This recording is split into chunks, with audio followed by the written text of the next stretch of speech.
خراسان کا عقاب، اسلام کے نامور جنرل قتیبہ بن مسلم کی داستان جہاد، ایپیسوڈ 20۔ جب رات دیر تک ابن عامر واپس نہ آیا تو صفیہ کی بے چینی بڑھنے لگی۔ جب اس سے رہا نہ گیا تو وہ باہر نکل آئی، ساتھ ساتھ روتی جاتی اور ابن عامر کو پکارتی جاتی۔ ابھی وہ کچھ دور ہی گئی ہوگی کہ ایک فوجی دستہ سامنے سے آتا نظر آیا۔ اس دستے کے کمانڈر نے ایک لڑکی کو اس حالت میں دیکھا تو اس نے آگے بڑھ کر صفیہ سے پوچھا، خاتون تم روتی کیوں ہو؟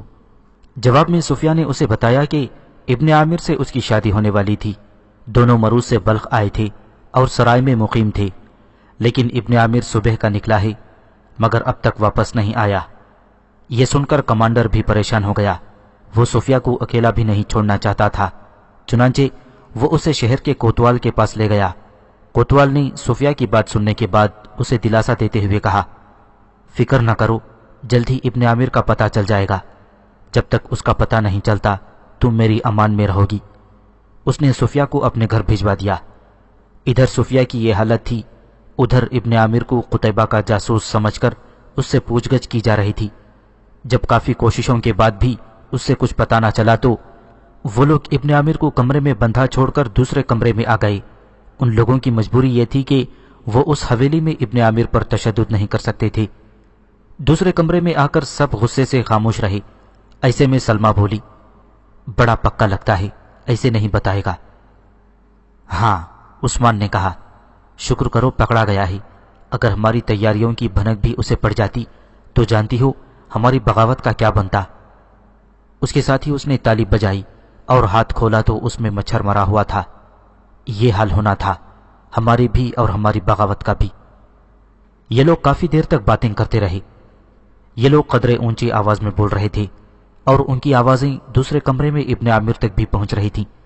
اگرچہ اس کا سر چکرا رہا تھا لیکن بغاوت کے لفظ پر وہ چونکا اور دوسرے کمرے میں ہونے والی گفتگو غور سے سننے لگا۔ کرزک کہہ رہا تھا، اب ہمیں دیر نہیں کرنی چاہیے۔ ہاں، عثمان نے کہا، ہمارا منصوبہ تیار ہے، صرف اسے عملی جامہ پہنانا ہے۔ اس کے لیے ضروری ہے کہ تمام اہم لوگوں سے مشورہ کر لیا جائے، خاص طور پر ابو عباس سے، سلمہ نے کہا۔ لیکن وہ تو کوفہ میں ہے۔ ابو عباس اور کوفہ کا نام سن کر ابن عامر کے کان مزید کھڑے ہو گئے، کیونکہ ابو عباس کو وہ اچھی طرح جانتا تھا اور یہ بھی جانتا تھا کہ وہ کوفہ کا عامل ہے۔ اس کے لیے ضروری ہے کہ ان لوگوں کو اطلاع کر دیا جائے کہ جمعہ کے دن ہم اجلاس کروانا چاہتے ہیں۔ کرزک نے کہا، لیکن کس جگہ؟ اس حویلی میں تو کم از کم نہیں۔ ارے تو عقل کا کوڑا ہے، یہاں کون پاگل اجلاس بلوائے گا؟ یہ اجلاس ہوگا حشام کے گھر۔ اس کے گھر عام طور پر دعوتیں ہوتی ہی رہتی ہیں، اس اجلاس کو بھی بظاہر دعوت کی شکل ہی دی جائے گی۔ کرزک ایک ہی روانی میں بولتا چلا گیا۔ حشام تاریخان میں موجود ایک اونچی حیثیت کا مالک تھا، قلعے دار کے قریب ہونے کے علاوہ اس کا ہمراز بھی تھا، وہ قید خانے کا سربراہ بھی تھا اور باغیوں کی اعلیٰ کمانڈ کا رکن بھی تھا۔ دوسرے کمرے میں ابن عامر گفتگو کا ایک ایک لفظ ذہن نشین کرتا تھا۔ ایسے میں کرزک کی آواز گونجی، ارزل تم کل حشام کو بلانا، یہ شخص ایسے نہیں بولے گا۔ ساتھ ہی اس نے ابن عامر کے کمرے کی طرف اشارہ کیا، حشام ہی اس سے ساری بات اگلوائے گا۔ عثمان تمہارا یہ کام ہے کہ کل تم لوگوں کو جمعہ کے ہونے والے اجلاس کی خبر کرو، خاص طور پر ابو عباس کو، اس کا آنا بہت ضروری ہے۔ آج ہفتہ ہے، جمعہ میں 5 دن باقی ہیں، سمجھ گئے؟ عثمان نے جواب میں صرف سر ہلا دیا۔ اس دن حشام کے گھر خاصی چہل پہل تھی۔ گھر کیا تھا، پورا محل تھا، لوگ آ رہے تھے، یوں محسوس ہو رہا تھا جیسے کوئی دعوت ہو۔ اگرچہ تقریباً تمام مہمان آ چکے تھے لیکن حشام کی نگاہیں بے چینی سے کسی کو ڈھونڈ رہی تھیں، اور پھر جیسے ہی اس کی نظر کرزک پر پڑی وہ اس کی طرف بڑھ گیا۔ اس سے مصافحہ کرنے کے بعد حشام بولا، ابو عباس ابھی تک نہیں آیا۔ میں بھی اس کا انتظار کر رہا ہوں، اس نے آنے کا وعدہ تو کیا تھا، کرزک نے کہا۔ جو ہی کرزک کی بات مکمل ہوئی، حشام کے ملازم نے آ کر اس کے کان میں بتایا کہ امیر کوفہ ابو عباس آ گیا ہے۔ یہ بات سنتے ہی حباش کا تنا ہوا چہرہ کھل اٹھا۔ وہ اور کرزک ابو عباس کے استقبال کے لیے اٹھ کھڑے ہوئے۔ ابو عباس کی آمد کے ساتھ ہی گویا اس محفل میں جان پڑ گئی۔ اس روز کے مہمانوں میں ابو عباس کو خاص اہمیت حاصل تھی، اس کے علاوہ قلعے دار بھی اس محفل میں شامل تھا۔ کسی تاریخ میں اس کا نام نہیں ملتا۔ مہمانوں کو محل کے ایک بڑے کمرے میں بٹھا دیا گیا۔ کمرے کے ایک طرف ایک مغنیہ دف کی تھاپ پر مخصوص انداز میں عربی گیت گا رہی تھی۔ ان گیتوں کا سلسلہ ابو عباس کی آمد پر رک گیا تھا، لیکن اس کے بیٹھتے ہی دوبارہ شروع ہو گیا۔ ہشام جو ابو عباس کے ایک طرف بیٹھا ہوا تھا، اس کی طرف تھوڑا سا جھکا اور آہستہ سے بولا، کہو پسند آیا ہمارا یہ رنگ؟ اس کے ساتھ ہی اس نے آنکھوں سے مغنیہ کی طرف اشارہ کیا۔ ابو عباس مسکرایا اور ہشام کو کہنے لگا، اس رنگ کو کام کی بات کے بعد پر رکھیں گے۔ دونوں نے آہستہ سے قہقہا لگایا۔ اب ان کی گفتگو میں کرزک بھی شریک ہو چکا تھا۔ کرزک جو کہ ابو عباس کی دوسری طرف بیٹھا ہوا تھا، اس نے کہا، اے ابو عباس، سننے میں آیا ہے تیری بیوی بھی ساتھ آئی ہے؟ ہاں، ابو عباس نے کہا، اس وقت وہ زنان خانے میں ہے۔ اسے ساتھ لانے کا مقصد؟ دیکھ کرزک، تجھے معلوم ہے کہ میں کوئی کام سوچے سمجھے بغیر نہیں کرتا۔ ابو عباس نے آہستہ سے جواب دیا، کل جب ہمارا کام مکمل ہو جائے گا تو اسے پھر بھی تو لانا ہی تھا۔ اب اس لیے لے آیا ہوں کہ اسے ادھر چھوڑ جاؤں، اور جب کام مکمل ہو جائے تو میں بھی ادھر ہی آ جاؤں گا۔ وہ تینوں بظاہر تو محفل میں مکمل طور پر شریک نظر آ رہے تھے، لیکن وہ اس سے قطعی لا تعلق تھے۔ اس بات کو قلعے دار نے محسوس کیا، لیکن اس نے اسے اس لیے نظر انداز کر دیا تھا کہ وہ جانتا تھا کہ تینوں میں گہری دوستی ہے۔ باتیں کرتے کرتے کرزو کی آنکھوں میں بے چینی صاف جھلکنے لگی تھی۔ کچھ دیر تو وہ اپنی اس حالت کو چھپائے رکھا، لیکن آخر اس سے رہا نہ گیا۔ اس نے ابو عباس سے کہا، میں نے ارزل اور عثمان کو خاص کام سے بھیجا تھا، لیکن دونوں ابھی تک واپس نہیں آئے۔ فکر نہ کرو، دونوں ہوشیار ہیں، آ جائیں گے۔ کچھ دیر اور گزری تھی کہ ملازموں نے آ کر اطلاع دی کہ کھانا لگایا جا چکا ہے، لہذا سب مہمانوں کو توام گاہ تک لے جایا گیا۔ توام گاہ کی طرف جاتے ہوئے کرزو قلعے دار کے ساتھ ہو لیا اور آہستہ سے اسے کہنے لگا، کھانے کے بعد آپ رکیے گا۔ قلعے دار نے سر ہلا دیا۔ کھانا کھانے کے بعد سب مہمان آہستہ آہستہ جانے لگے اور محفل کی رونقیں ماند پڑ گئیں۔ آخر میں صرف چند لوگ وہاں موجود تھے جن کو ایک خاص کمرے میں لے جایا گیا۔ یہ کمرہ آرائش سے نشستگاہ لگتی تھی۔ ان مہمانوں میں ابو عباس، قلعے دار اور قلعے کی فوج کا سپریم کمانڈر شامل تھے۔ کچھ دیر ادھر ادھر کی باتیں ہوتی رہیں، جب اچانک دروازہ کھلا۔ ارزل اور عثمان اندر داخل ہوئے۔ انہوں نے آنکھوں کے اشارے سے کرزک کو کہا کہ کام ہو گیا ہے۔ اس بات پر کرزک کا چہرہ پرسکون ہوتا چلا گیا۔ آخر اس نے وہ باتیں شروع کی جس مقصد کے لیے وہ لوگ جمع ہوئے تھے۔ سب لوگ، خاص کر قلعے دار صاحب، حیران ہوں گے کہ آج اچانک ہم اکٹھے کیوں ہوئے ہیں۔ کرزک کہنے لگا، لیکن ہم میں سے سب مقصد سے آگاہ ہیں سوائے قلعے دار صاحب کے۔ میں لمبی چوڑی تمہید باندھنے کے بجائے صرف حقائق بیان کروں گا۔ قلعے دار صاحب کو یہ جان کر حیرت ہوگی کہ ہم تالی خان میں بغاوت کا ارادہ رکھتے ہیں۔ بغاوت کا لفظ سن کر قلعے دار کا منہ کھلے کا کھلا رہ گیا۔ ہم قلعے دار صاحب سے کچھ نہیں چاہتے، صرف حمایت چاہتے ہیں۔ کرزک نے بات کو آگے بڑھایا، لیکن وہ ہماری حمایت نہیں کرتے تو ہمیں کچھ نقصان نہیں ہوگا، بلکہ قلعے دار صاحب اپنا نقصان خود کریں گے۔ قلعے دار کا منہ غصے سے سرخ ہو گیا۔ غصے میں وہ اٹھ کھڑا ہوا اور کہنے لگا، میں تم سب کو دیکھ لوں گا۔ ساتھ ہی اس نے دروازے کی طرف قدم بڑھا دیے، لیکن ابو عباس کی آواز نے اسے روک لیا۔ اگر تم یہ سمجھتے ہو کہ ہمیں نقصان پہنچا سکو گے تو یہ تمہاری بھول ہے۔ ہم اتنی آسانی سے کسی پر اپنا راز ظاہر نہیں کرتے۔ یہ بات سن کر قلعے دار پاؤں پٹکتا باہر نکل آیا۔ وہ جلد از جلد اپنے دفتر پہنچنا چاہتا تھا کہ ان لوگوں کے خلاف کارروائی کر سکے۔ اس کے ساتھ 4 محافظ بھی تھے۔ ابھی وہ ہشام کے محل سے دور ہی گئے ہوں گے کہ ان 5 پر حملہ ہو گیا۔ یہ 4 تھے، لیکن حملہ کرنے والے 15۔ علاقہ ویران تھا، اس لیے حملہ آوروں کو کوئی فکر نہ تھی۔ قلعے دار اور اس کے محافظوں نے مقابلہ تو کیا تھا، لیکن آخر سب مارے گئے۔ حملہ آوروں نے ان کی لاشیں اٹھا لیں تاکہ انہیں غائب کیا جا سکے۔ یہی وہ انتظام تھا جس کے لیے کرزک نے ارزل اور عثمان کو بھیجا تھا۔ قلعے دار کے جانے کے بعد کچھ دیر تک کمرے میں خاموشی رہی، لیکن جو ہی اطلاع ملی کہ قلعے دار کا کام تمام کر دیا گیا ہے تو محفل پھر گرم ہو گئی۔ ابو عباس بولا، اب نیا قلعے دار ہشام ہوگا۔ کیوں ہشام؟ ساتھ ہی اس نے ہشام کی طرف دیکھا۔ اب یہ ہشام کا کام ہے کہ قلعے دار کی گمشدگی کی اطلاع قتیبہ تک نہ پہنچے۔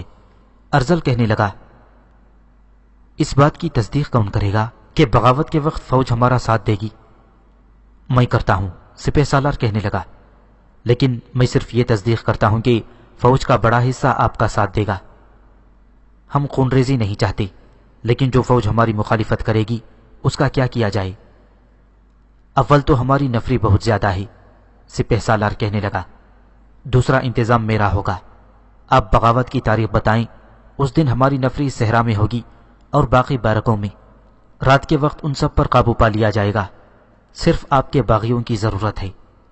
ساتھ ہی وہ ابو عباس کی طرف دیکھ کر مسکرایا، ہمارے باغی مسلح تمہیں مل جائیں گے، مگر ہمیں اب دیر نہیں کرنی چاہیے۔ میرا خیال ہے کہ کل ہی ہمیں بغاوت کر دینی چاہیے، ابو عباس نے کہا۔ سب نے اس کی بات کی تائید کی اور کچھ صلح مشورے کے بعد محفل برخاست ہو گئی۔ ابو عباس اسی وقت کوفہ روانہ ہو گیا۔ اگلے دن صبح یہ خبر جنگل کی آگ کی طرح پھیل گئی تھی کہ قلعے دار غائب ہے، اور جب تک اس کا پتہ نہیں چلتا ہشام قلعے دار ہوگا۔ ادھر ابن عامر نے کرزک کی باتوں سے اندازہ لگا لیا تھا کہ آج بغاوت ہو جائے گی۔ اس 1.5 ہفتوں میں اس کا جسم انتہائی لاغر ہو گیا تھا۔ اسے کبھی باندھ دیا جاتا تھا اور کبھی کھول کر کمرے کا دروازہ بند کر دیا جاتا تھا۔ اس پورے عرصے میں اس نے سورج کی شکل نہیں دیکھی تھی۔ اسی دن کی بات ہے، ہشام کرزک کی حویلی میں آیا اور ابن عامر کو لے کر باہر آ گیا۔ اتنا عرصہ روشنی سے دور رہنے کے بعد اچانک روشنی میں آنے سے ابن عامر کی آنکھیں چندھیا گئیں۔ اسے باندھ کر گھوڑے پر بٹھا دیا گیا۔ اب چونکہ ہشام قلعے دار تھا اور اسے پوچھ گچھ کا کوئی ڈر نہ تھا، اس لیے وہ ابن عامر کو اسی حالت میں لے جا رہا تھا۔ اس کے ساتھ ارزل بھی تھا۔ یہ پروگرام ہشام نے رات ہی کو طے کر لیا تھا کہ ابن عامر کو صحرا میں لے جا کر مار دیا جائے گا۔ صحرا میں پہنچ کر ابن عامر کو گھوڑے سے اتارا گیا اور اسے کھول دیا گیا۔ ابن عامر کو کھولنے کا کام ارزل نے کیا تھا۔ اب وہ دوبارہ گھوڑے پر سوار ہو چکا تھا۔ پھر ہشام اور ارزل دونوں نے کوڑے نکال لیے۔ اب صورتحال یہ تھی کہ ارزل اور ہشام کے گھوڑوں کے درمیان ابن عامر کھڑا تھا۔ اس کی حالت بہت بری تھی۔ ہشام کہنے لگا، میں جانتا ہوں کہ تو قتیبہ کا جاسوس نہیں، لیکن تجھے چھوڑ دینا خطرناک ہے۔ اپنی موت سے گلے مل۔ یہ کہہ کر اس نے گھوڑا دوڑا دیا اور قریب پہنچ کر ابن عامر پر ایک کوڑا برسایا اور آگے نکل گیا۔ کوڑا کھا کر ابن عامر درد کی شدت سے بلبلا اٹھا۔ اب ارزل کی باری تھی۔ اس نے بھی ایک کوڑا ابن عامر کو رسید کیا اور چکر کاٹ کر ہشام کے ساتھ جا ملا۔ دونوں ابن عامر کو مارنے سے پہلے اسے خوب تنگ کرنا چاہتے تھے، چنانچہ دونوں نے گھوڑے ایک ساتھ سر پر دوڑا دیے اور ابن عامر کے پاس سے گزر گئے۔ لیکن اسی رفتار سے کچھ آگے گئے تو وہ محسوس نہ کر سکے کہ زمین نرم ہے، اور پھر ایک زوردار آواز کے ساتھ دونوں گھوڑوں سمیت زمین میں دھس گئے۔ دراصل یہ ہوا تھا کہ یہ علاقہ قدرے چٹانی تھا اور زمین کہیں سے نرم تھی۔ یہ نرم زمین دراصل سانپوں کے بل تھے اور ان میں سینکڑوں سانپ موجود تھے۔ ان بلوں کے اوپر تو زمین ہموار تھی، نیچے سے کھوکھلی، یا یوں کہہ لیں کہ زمین کے نیچے بڑے بڑے غار تھے جن میں سانپ موجود تھے۔ دونوں کے گھوڑے جب ایسے حصے سے گزرے تو وزن کی وجہ سے زمین میں دب گئے۔ اب صرف گھوڑوں اور دونوں کی چیخیں سنائی دے رہی تھیں جو رفتہ رفتہ بند ہو گئیں۔ ابن عامر صورتحال سمجھ گیا تھا اور بھاگ کر اپنے گھوڑے پر چڑھ گیا۔ اسے اسی گھوڑے پر باندھ کر لایا گیا تھا۔ اس نے خدا کا شکر ادا کیا اور گھوڑے کا رخ مرو کی طرف کر کے اسے ایڑ لگا دی۔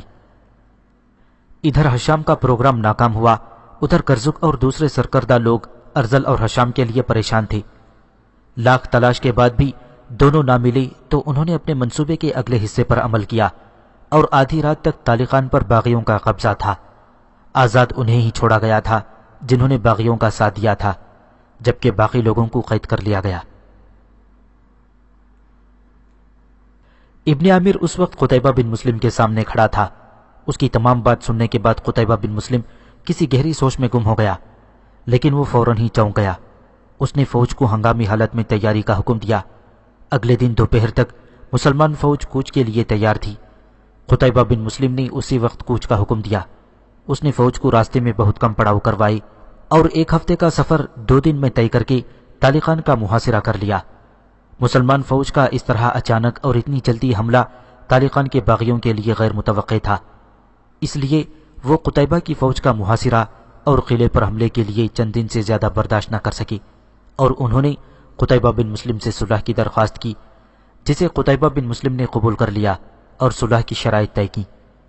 صلح کی شرائط میں ایک شرط یہ بھی تھی کہ قتیبہ باغی قیدیوں کو رہا کر دے گا۔ چنانچہ قتیبہ نے قلعے میں داخل ہونے سے پہلے تمام قیدیوں کو واپس کر دیا، ان میں ابو عباس کی بیوی بھی شامل تھی۔ تالیقان میں امن و امان ہو جانے کے بعد ابن عامر نے صفیہ کو تلاش کرنا شروع کر دی۔ سب سے پہلے وہ اسی سرائے میں آیا اور صفیہ کے بارے میں پوچھنے لگا۔ اسے بتایا گیا کہ جس دن سے وہ خود غائب ہوا تھا صفیہ بھی اسی دن سے لاپتہ ہے۔ آخر کسی سے ابن عامر کو پتہ چلا کہ صفیہ کو کوتوال نے پناہ دی ہے اور اب تو کوتوال اور اس کا سارا خاندان قید خانے میں ہے۔ تو ابن عامر پہلے تو کوتوال کے گھر آیا اور یہاں کوتوال کے ملازموں نے اسے بتایا کہ صفیہ نام کی لڑکی کوتوال کے گھر آئی تھی، مگر اسے بھی قید خانے میں قید کر دیا گیا ہے۔ یہ سن کر ابن عامر بہت پریشان ہوا اور سیدھا قتیبہ کے پاس پہنچا۔ اس وقت قتیبہ خاصا مصروف تھا، لیکن ابن عامر کی باتیں اس کے لیے ایک بار پھر حیرت کا باعث تھیں۔ ابن عامر اس سے کہہ رہا تھا، محترم سالار، ہم نے بغاوت کچل دی مگر کیا فائدہ ہوا؟ قتیبہ نے یہ سن کر حیرت سے ابن عامر کی طرف دیکھا اور آنکھوں سے اسے بیٹھنے کا اشارہ کیا۔ ابن عامر کرسی پر بیٹھ گیا اور پھر بولا، جو بات مجھے معلوم ہوئی وہ حیران کن ہے۔ قتیبہ چونکہ بہت مصروف تھا اس لیے ابن عامر کی اس طرح گفتگو پر اسے قدرے غصہ آیا اور وہ کہنے لگا، اے ابن عامر، تیرا دماغ تو نہیں چل گیا؟ سیدھی طرح بات کر۔ ابن مسلم، ابن عامر نے کہا، آپ ہمارے امیر ہیں، لیکن یہ ہمارا فرض ہے کہ جن باتوں سے آپ بے خبر ہوں وہ آپ کو بتائی جائیں۔ کن باتوں کا ذکر کر رہا ہے تو؟ قتیبہ نے ابن عامر کی طرف دیکھتے ہوئے کہا، مجھے معلوم ہوا ہے کہ جن لوگوں نے باغیوں کا ساتھ نہیں دیا تھا انہیں قید خانے میں بند کر دیا گیا ہے اور وہ ابھی تک وہیں ہیں۔ یہ سن کر قتیبہ کا منہ کھلے کا کھلا رہ گیا۔ پھر ابن عامر نے آہستہ سے کہا، صفیہ بھی وہیں ہے۔ قتیبہ نے پوچھا، صفیہ کون؟ اچھا وہ وہاں کیسے؟ اس پر ابن عامر نے تمام بات سنا دی۔ قتیبہ نے حکم دیا کہ ان تمام قیدیوں کو رہا کر دیا جائے جنہیں باغیوں نے قید کر رکھا تھا۔ ابن عامر بھی قید خانے تک جانا چاہتا تھا، لیکن قتیبہ نے اسے روک لیا اور کہنے لگا، تم ٹھہرو، صفیہ کو یہاں بلوا لیتے ہیں۔ پھر اس نے ایک آدمی کو بلوا لیا اور اسے کہا کہ شہر کے کوتوال کے خاندان کے ساتھ صفیہ نام کی ایک لڑکی بھی قید ہے، اسے قتیبہ کے سامنے لایا جائے۔ یہ حکم دینے کے بعد وہ پھر کام میں مصروف ہو گیا، جبکہ ابن عامر اس کے سامنے بیٹھا رہا۔ جب کافی دیر صفیہ کو نہ لایا گیا تو ابن عامر کی بے چینی بڑھنے لگی اور آخر تنگ آ کر وہ اٹھنے لگا، لیکن عین اسی وقت قتیبہ کا بھیجا ہوا آدمی صفیہ کو ساتھ لے کر کمرے میں داخل ہوا۔ ابن عامر صفیہ کو دیکھ کر مبہوت ہو گیا۔ صفیہ تو اب جیتی جاگتی لاش تھی۔ ابن عامر کو توقع تھی کہ صفیہ اس سے بھاگ کر لپٹ جائے گی، لیکن اس کے برعکس صفیہ کمرے میں داخل ہو کر رک گئی اور خالی خالی نظروں سے ماحول کو دیکھنے لگی۔ ابن عامر نے یہ دیکھا تو آگے بڑھ کر صفیہ کا ہاتھ پکڑ لیا اور آہستہ سے بولا، صفیہ۔ اس کی آواز سے لگتا تھا جیسے اس نے یہ لفظ بڑی مشکل سے نکالا ہو۔ جواب میں صفیہ نے کہا، تم کون ہو؟ یہ بات سن کر ابن عامر کو ایک جھٹکا سا لگا۔ وہ سمجھ سکتا تھا کہ صفیہ اپنا ذہنی توازن کھو چکی ہے۔ پہلے گھر سے بھاگنا، پھر ابن عامر کا بچھڑ جانا اور پھر قید خانے میں دن گزارنا صفیہ کے لیے بہت بڑے صدمات تھی جنہوں نے اس کا ذہنی توازن ٹھیک نہیں رہنے دیا تھا۔ صفیہ کا سوال سن کر ابن عامر گویا اپنے آپ میں رہا ہی نہیں تھا۔ اب وہ صفیہ کو بار بار جھنجھوڑ رہا تھا اور یہی کہے جا رہا تھا، صفیہ پہچانو مجھے، میں ہوں ابن عامر، تمہارا ابن عامر، صرف تمہارا۔ لیکن صفیہ تو ان تمام باتوں سے بے نیاز تھی۔ یوں محسوس ہو رہا تھا جیسے اسے سمجھ نہیں آ رہی ہو کہ اسے کیا کہا جا رہا ہے۔ پھر قتیبہ نے آگے بڑھ کر ابن عامر کو صفیہ سے علیحدہ کر دیا اور نہ جانے وہ کب تک اسے اسی طرح جھنجھوڑتا رہتا۔ ابن عامر مسلسل روئے جا رہا تھا اور اب تو اس کی ہچکی بن گئی تھی۔ قتیبہ نے یہ حال دیکھا تو اس نے طبیب کو بلوا لیا۔ طبیب نے صفیہ کی حالت دیکھ کر اسے سکون آور دوائی دی اور کہا کہ اسے آرام کرنے دیا جائے۔ چنانچہ قتیبہ نے صفیہ کو دوسرے کمرے میں بھجوا دیا۔ تب طبیب نے ابن عامر اور قتیبہ سے کہا، اللہ سے دعا کریں، لیکن اس کی واپسی ناممکن ہے۔ یہ سن کر ابن عامر نے آہ بھری اور بولا، محترم یہ ہوا کیسے؟ طبیب نے کہا، مجھے لگتا ہے یہ کسی شدید ذہنی کرب کا شکار رہی ہے جس نے اس کے دماغ کو مفلوج کر کے رکھ دیا ہے۔ آپ لوگ اسے آرام کرنے دیں، لیکن اسے کچھ یاد کروانے کی کوشش نہ کریں، اس سے برا اثر پڑے گا۔ یہ کہہ کر طبیب وہاں سے آ گیا۔ طبیب کے جاتے ہی ابن عامر پھر رونے لگا۔ جب اسے قتیبہ نے یہ کہا، ابن عامر، کیا دنیا یہیں پر ختم ہو گئی ہے؟ تم اپنے آپ کو دوسرے کاموں میں مصروف رکھو، جلدی تمہاری طبیعت بحال ہو جائے گی، اور اللہ نے چاہا تو صفیہ بھی ٹھیک ہو جائے گی۔ ابن عامر نے یہ بات سنی تو کہنے لگا، کاش آپ میرے دکھ کو سمجھ سکتے۔ یہ کہہ کر وہ کمرے سے باہر نکل گیا۔ صفیہ کا علاج کئی دن تک متواتر ہوتا جا رہا تھا، لیکن اس کی حالت میں کوئی فرق نہ پڑا۔ البتہ ایک تبدیلی ضرور آئی تھی، وہ یہ کہ وہ ہر وقت ابن عامر پکارتی رہتی تھی۔ کئی بار ابن عامر کو اس کے سامنے لے جایا گیا، لیکن اس نے پہچاننے سے انکار کر دیا۔ پھر ایک روز جب طبیب صفیہ کے کمرے میں گیا تو وہ وہاں موجود نہ تھی۔ طبیب نے قتیبہ کو اس کی اطلاع دی تو اس نے صفیہ کی تلاش شروع کروا دی، لیکن اس کے بعد صفیہ کا کچھ پتہ نہ چلا۔ ابن عامر کے لیے یہ بہت بڑا صدمہ تھا، لیکن اس نے اسے برداشت کیا، اور کچھ ہی عرصے میں وہ دوبارہ چاق و چوبند نظر آنے لگا۔ لیکن اس کی شخصیت میں یہ سب سے بڑی تبدیلی واقع ہوئی تھی کہ وہ خاموش رہنے لگا تھا اور کام کی بات کے سوا کوئی دوسری بات نہ کرتا تھا۔ اب اس نے دنیا کی رعنائیوں کو خیر بات کہہ دیا تھا اور اپنا دھیان صرف سپاہیانہ داؤ پیچ سیکھنے کی طرف مائل کر لیا تھا۔ قتیبہ کو تالیخان میں 1 مہینے سے زیادہ ہو چکا تھا۔ اس کی اس اچانک اور تیز جنگی کارروائی نے لوگوں کے دلوں پر ایک ہیبت طاری کر دی تھی۔ اس کی فوج نے جس طرح باغیوں کو گھیر کر قتل کیا تھا اور پھر جس طرح قلعے کا محاصرہ کر کے شہریوں کا ناطقہ بند کر دیا تھا، اس نے لوگوں کے دلوں پر ایک خوف مسلط کر دیا تھا۔ اس نے اس 1 مہینے میں شہر کا نظم و نسق بہتر بنا دیا اور شہر پر اپنا کنٹرول مضبوط کر لیا۔ پھر ایک روز اچانک تالیخان والے دیکھ رہے تھے کہ قتیبہ کی فوج بلخ سے کوچ کر رہی ہے۔ یہ حکم قتیبہ نے دیا تھا کہ تالیخان سے کوچ کیا جائے۔ اب اس کی منزل بہت دور تھی۔ قتیبہ نے تالیخان سے کوچ کیا اور بلخ کے علاقے میں آ کر پڑاؤ کیا۔ اس دور میں بلخ اگرچہ ایک علیحدہ ریاست تھی، لیکن مسلمانوں کی بازگزار تھی، اسی لیے قتیبہ نے اس علاقے میں آ کر پڑاؤ کیا تھا۔ تالیخان سے پہلے قتیبہ بلخ میں ہونے والی اسی طرح کی ایک بغاوت کو چل چکا تھا۔ ابن عامر کے لیے زندگی بے معنی سی ہو کر رہ گئی تھی۔ اس کی زندہ دلی تو کبھی کی ختم ہو چکی تھی۔ جب وہ واپس مرو آیا تو اس کا باپ اس کے لیے وبال بن گیا۔ جب بھی وہ گھر میں قدم رکھتا، اس کا باپ اس کی خبر لینا شروع کر دیتا۔ آخر تنگ آ کر اس نے گھر جانا ہی چھوڑ دیا تھا۔ اب وہ فوجی بیرک میں رہائش پذیر تھا۔ اس کی کوشش ہوتی تھی کہ صرف ضروری کام سے ہی باہر نکلے۔ دراصل وہ لوگوں کی نظروں سے ڈرنے لگا تھا۔ اس دن بھی شاید وہ کسی کام سے ہی باہر نکلا تھا۔ وہ گھوڑے پر سوار ہوا شہر سے باہر نکل آیا۔ اب وہ صحرا میں سے گزر رہا تھا۔ وہ اپنی ہی سوچوں میں گم چلا جا رہا تھا کہ اسے محسوس ہوا جیسے کسی نے اس کا نام لے کر اسے پکارا ہو۔ وہ اسے اپنا وہم سمجھ کر چلتا رہا۔ تھوڑی دیر بعد اسے پھر ہلکی سی آواز سنائی دی۔ اس نے مڑ کر دیکھا تو دور ایک گھوڑ سوار گھوڑا دوڑائی چلے آ رہا تھا۔ یہ صحرائی ڈاکو بھی ہو سکتا تھا۔ یہ سوچ کر ابن عامر نے اپنا ایک ہاتھ تلوار پر جما لیا۔ اگرچہ وہ زندگی سے بیزار ہو چکا تھا، لیکن بغیر لڑے ہتھیار ڈال دینا اس کی عادت کے خلاف تھا۔ جب سوار قریب آیا تو ابن عامر نے پہچان لیا، یہ قتیبہ کا حبشی غلام تھا۔ اس نے ابن عامر کے قریب پہنچ کر گھوڑا روکا۔ اس کا سانس پھولا ہوا تھا، جیسے وہ گھوڑے پر نہیں بلکہ پیدل چلا آ رہا ہو۔ ابن عامر کے لیے اس کی آمد غیر متوقع تھی، لہذا اس نے سوال کیا، کیسے آنا ہوا؟ قتیبہ کے غلام نے، جس کا نام تاریخ میں سیاح ملتا ہے، اس نے کہا، تمہیں میرے آقا بلاتے ہیں۔ ابن عامر چونک کر بولا، مجھے ابن مسلم نے بلایا ہے۔ پھر جیسے خود سے کہنے لگا، لیکن اس سے مجھ سے کیا کام آن پڑا ہے؟ یہ تو مجھے بھی نہیں معلوم، سیاح نے جواب دیا، جو ابن عامر کی باتیں غور سے سن رہا تھا۔ بس انہوں نے مجھے تمہیں لانے کا حکم دیا ہے، سو میں تمہیں ڈھونڈتا ہوا یہاں آ گیا۔ اس کے ساتھ ہی دونوں نے گھوڑے کو ایل لگا دی۔ کچھ دیر بعد ابن عامر قتیبہ کے سامنے بیٹھا ہوا تھا۔ قتیبہ کے ہاتھ میں ایک کاغذ تھا جس پر نقشہ بنا ہوا تھا۔ یہ رہا باد غیث، قتیبہ کہہ رہا تھا، یہاں کے بادشاہ کا نام نیزک ہے، بڑا ہی کمینہ اور عیاش بندہ ہے، لیکن اس کے ساتھ ساتھ جنگجو بھی ہیں۔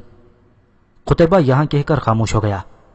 وہ ابن عامر کے چہرے کا رد عمل دیکھنا چاہتا تھا، لیکن اس کا چہرہ سپاٹ تھا۔ آخر تنگ آ کر قتیبہ نے کہا، اے عامر کے بیٹے، میری بات تیرے پلے پڑ رہی ہے یا ایسے ہی میں اپنا وقت برباد کر رہا ہوں؟ تو کہتا جا امیر خراسان، ابن عامر نے کہا، تو مجھے کام کے حکم دے، پورا کرنا میری ذمہ داری ہے۔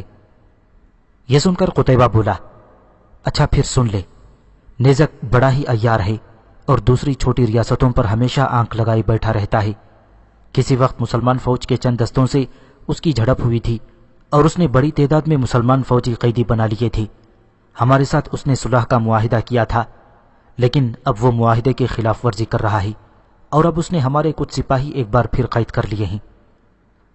کمرے میں کچھ دیر خاموشی رہی، پھر قتیبہ نے کہا، میں یہ چاہتا ہوں کہ نیزک کو یہ پیغام دیا جائے کہ وہ ان قیدیوں کو رہا کر دے، اس کے ساتھ ہماری اطاعت قبول کر لے، ورنہ اسے برے نتائج کی دھمکی دی جائے، نہ مانی تو اس کے ساتھ جنگ کی جائے۔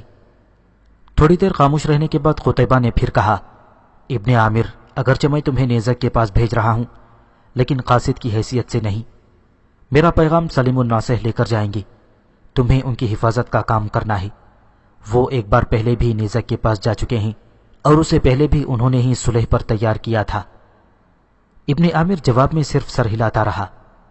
سلیم الناصح کے بارے میں تاریخ بتاتی ہے کہ وہ عبید اللہ بن ابی بکر کے آزاد کردہ غلام تھے، عقل و دانش میں اپنی مثال آپ تھے، اور دوسروں کو قائل کر لینے کا جو ملکہ ان میں تھا وہ بہت کم لوگوں میں موجود تھا۔ شاید انہی خوبیوں کی وجہ سے قتیبہ نے سلیم کا انتخاب کیا تھا۔ قتیبہ نے ابن عامر کو رخصت کرنے کے بعد سلیم الناصح کو بلوا لیا اور اپنا مقصد بیان کیا۔ سلیم الناصح تو جیسے پہلے سے ہی تیار بیٹھے تھے۔ قتیبہ نے ایک خط سلیم الناصح کو دیتے ہوئے کہا، یہ خط صرف نیزک کو دیجیے گا، اگر وہ مان جائے تو ٹھیک، ورنہ پھر ہماری تلواریں ابھی کن نہیں ہوئی۔ سلیم الناصح مسکرائے اور کہنے لگے، وہ مان جائے گا، نہیں مانا تو اسے مجبور ہونا پڑے گا۔ آپ کب روانہ ہوں گے؟ قتیبہ نے سوال کیا۔ کل دوپہر کو روانہ ہو جاؤں گا، سلیم نے کہا۔ آپ اکیلے نہیں ہوں گے، ابن عامر بھی آپ کے ساتھ جائے گا، قتیبہ نے کہا۔ سلیم الناصح ابن عامر کو اچھی طرح جانتے تھے، پھر وہ اجازت لے کر چلے گئے۔ اگلے دن 2 گھوڑے باد غیث کی طرف روان دوان تھے، ایک پر ابن عامر اور دوسرے پر سلیم الناصح تھے۔ قتیبہ کا نام دشمن کے لیے دہشت بن چکا تھا۔ اس نے جس طرح طالقان کی بغاوت کچلی تھی، اس نے دشمنوں کے دلوں پر اس کا رعب ڈال دیا تھا اور بخارا میں ہونے والی شکست کے بعد پیدا ہونے والی صورتحال کو بھی ختم کر دیا تھا۔ جب قتیبہ بن مسلم کو خراسان کا گورنر بنایا گیا تھا تو اس وقت اسلامی سلطنت خراسان سے کچھ آگے تک پھیلی ہوئی تھی۔ ان علاقوں میں بلخ، طالقان اور مرو قابل ذکر ہیں۔ بعض غیر مستند مورخین کے مطابق بخارا کا علاقہ بھی اس وقت اسلامی سلطنت کا حصہ تھا، لیکن اگر مستند مورخین کی تحریروں کو دیکھا جائے تو معلوم ہوتا ہے کہ بخارا صرف شہر ہی کا نام نہیں تھا بلکہ اس بادشاہی کا نام بھی تھا جس کا دارالحکومت بخارا شہر تھا۔ اس بادشاہی کے حکمران کا نام تاریخ میں دروان خزاں ملتا ہے۔ اگر غور کیا جائے تو یہ بات سامنے آتی ہے کہ اس بادشاہی کے کچھ علاقے اسلامی سلطنت میں ضرور شامل تھے، لیکن بخارا کا ایک بڑا حصہ ابھی تک الگ تھا۔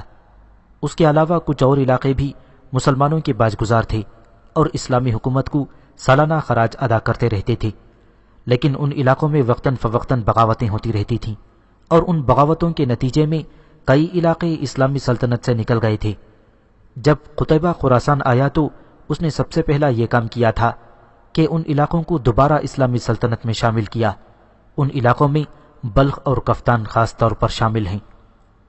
ان علاقوں سے فارغ ہونے کے بعد قتیبہ نے ان علاقوں کی طرف توجہ دی جو ابھی تک اسلامی سلطنت میں شامل تو نہ تھے، لیکن ان کا وجود کسی حد تک خطرے کی علامت تھا، خاص کر بخارا اور سمرقند کے علاقے جو دفاعی اعتبار اور تجارتی اعتبار سے بہت اہم تھے، اس کے علاوہ تہذیب و ثقافت کا گہوارہ تھے۔ اور اپنے آخری دور میں قتیبہ بن مسلم اسلام کی کرنیں لیتا ہوا چین پہنچ گیا۔ اس طرح قتیبہ بن مسلم وہ پہلا مسلمان فاتح تھا جس نے چین میں اسلام متعارف کروایا۔ ابن عامر اور سلیم الناصح جب نیزک کے دربار میں پہنچے تو نیزک نے دونوں کی بہت عزت کی۔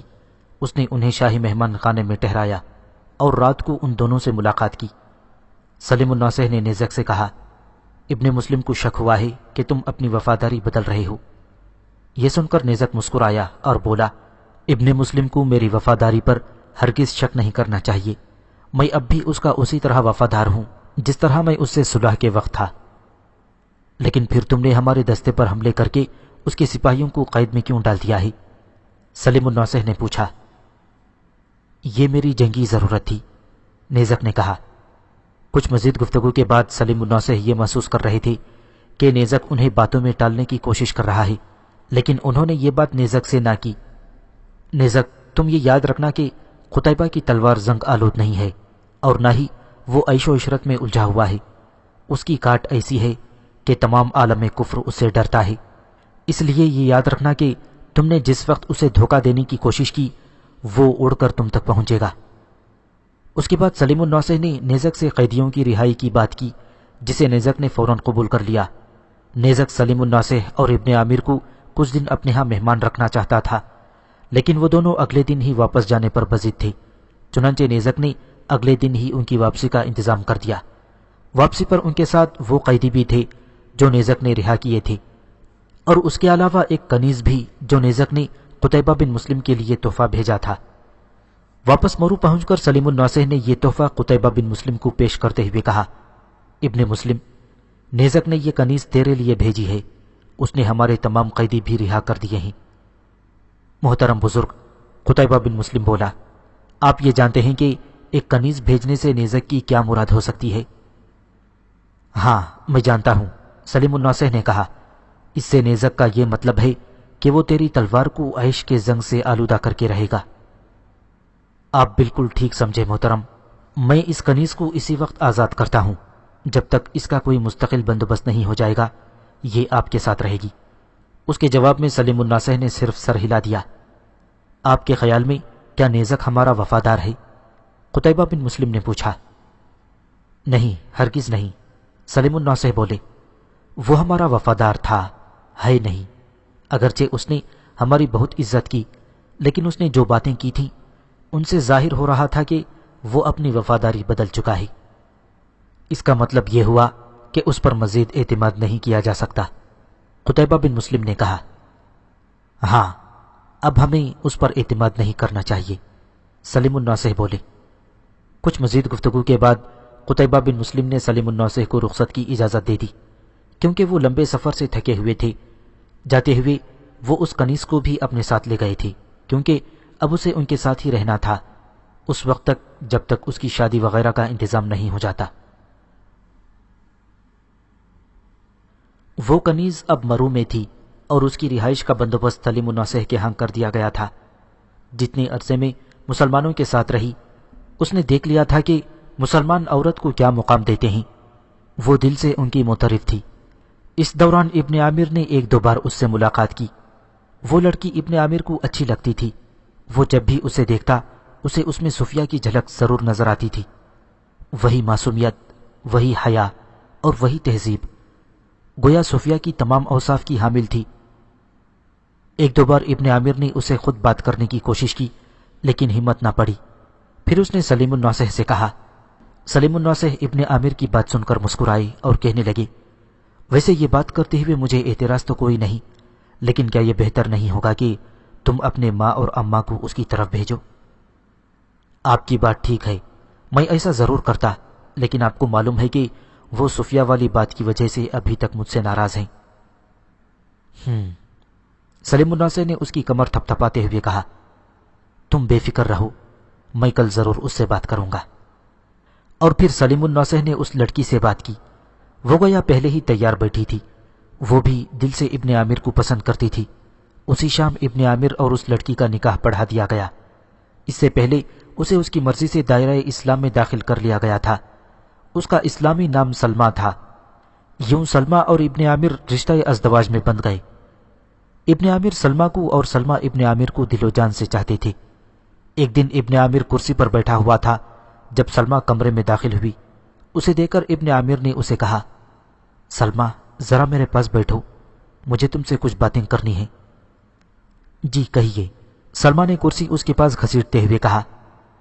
سلمہ، ابن عامر نے کہنا شروع کیا، ہماری شادی کو زیادہ عرصہ نہیں ہوا، صرف 1 مہینہ پہلے ہمارا نکاح ہوا تھا۔ جی کوئی خاص بات ہے؟ شاید تمہارے لیے نہیں، لیکن میرے لیے بہت خاص بات ہے، ابن عامر نے جواب دیا۔ کیا مجھ سے کوئی غلطی سرزد ہو گئی؟ سلمہ نے پریشانی کے لہجے میں کہا۔ نہیں، تم سے کوئی غلطی نہیں ہوئی۔ تو پھر کیا بات ہے؟ سلمہ نے قدرے مطمئن لہجے میں پوچھا۔ پتہ نہیں، کبھی کبھی مجھے یوں محسوس ہوتا ہے کہ میں تمہیں وہ خوشیاں نہیں دے پا رہا ہوں جس کی تم مجھ سے توقع کر رہی ہو، ابن عامر نے کہا۔ یہ بات آپ نے کیسے سوچ لی؟ سلمہ نے اس سے شکوہ بھرے لہجے میں کہا۔ اول تو ایسی کوئی بات نہیں، دوسرے میں نے کبھی آپ سے کوئی شکایت نہیں کی۔ یہ بات ٹھیک ہے کہ تم نے کبھی کوئی شکایت نہیں کی، لیکن نہ جانے کیوں کبھی کبھی یہ سوچنے پر مجبور ہو جاتا ہوں، ابن عامر نے الجھتے ہوئے کہا۔ جب سے اس کی شادی سلمہ سے ہوئی تھی، روز بروز اس کا دماغ الجھتا جا رہا تھا۔ شاید اس کے ذہن میں ابھی تک یہ خلش باقی تھی کہ صفیہ اس کی نہ ہو سکی، اور یہ خلش کبھی کبھی اسے بے چین کیے دیتی تھی۔ وہ اس کا اظہار تو کسی سے نہیں کرتا تھا، لیکن اس کا نتیجہ یہ نکلا کہ اسے یہ وہم ہوتا چلا گیا کہ وہ سلمہ کا پوری طرح خیال نہیں رکھ پا رہا، حالانکہ وہ سلمہ کو بھی اسی شدت سے چاہتا تھا جس شدت سے اس نے صفیہ کو چاہا تھا۔ آپ ایسی باتیں کیوں سوچ لیتے ہیں؟ میرے لیے تو بس اتنا ہی کافی ہے کہ آپ میرے ہیں، لیکن یہ تو آپ کا ظرف ہے کہ آپ مجھے اس سے بہت بڑھ کر سمجھتے ہیں، اس نے ابن عامر کو جواب دیا۔ سلمہ، تم واقعی عظیم ہو، صرف اس بات پر خوش ہو کہ تمہارا شوہر تمہارا اپنا تو ہے۔ کیا آپ کی نظر میں یہ چھوٹی سی بات ہے؟ سلمہ نے سوالیہ انداز میں ابن عامر سے کہا۔ اس بات پر تو ایک عورت اپنا آپ لٹا سکتی ہے۔ شاید تم ٹھیک کہتی ہو، ابن عامر نے کہا۔ کیا آپ نے بھی اپنا گھر نہیں چھوڑا؟ ہاں، چھوڑا ہے، صرف اس لیے کہ وہاں رشتوں کا پاس ختم ہو گیا تھا۔ میرا باپ اپنے بھائی سے ناراض تھا، اور میرے باپ کا بھائی میرے باپ کا دشمن ہو گیا تھا۔ تو آپ کی نظر میں یہ عظمت کی بات نہیں کہ آپ نے ایک برائی دیکھی اور اس سے کنارہ کش ہو گئی؟ لیکن میں اپنے ماں باپ کو آج بھی اسی شدت سے چاہتا ہوں، ابن عامر نے بچوں کے سے انداز میں کہا۔ کیا یہ بات مجھ سے پوشیدہ ہے؟ شاید نہیں، شاید میں تم سے کوئی بات پوشیدہ بھی نہیں رکھ سکتا۔ اس سے بڑھ کر ایک بیوی کی عزت کیا ہو سکتی ہے؟ سلمہ نے مشکور سا ہو کر جواب دیا۔ جانتی ہو سلمہ، اب ابن عامر اس کے بالوں میں انگلیاں پھیر رہا تھا۔ کبھی کبھی میں سوچتا ہوں کہ صفیہ میری قسمت میں نہیں تھی، لیکن قدرت نے اس کا نعم البدل مجھے عطا کر دیا۔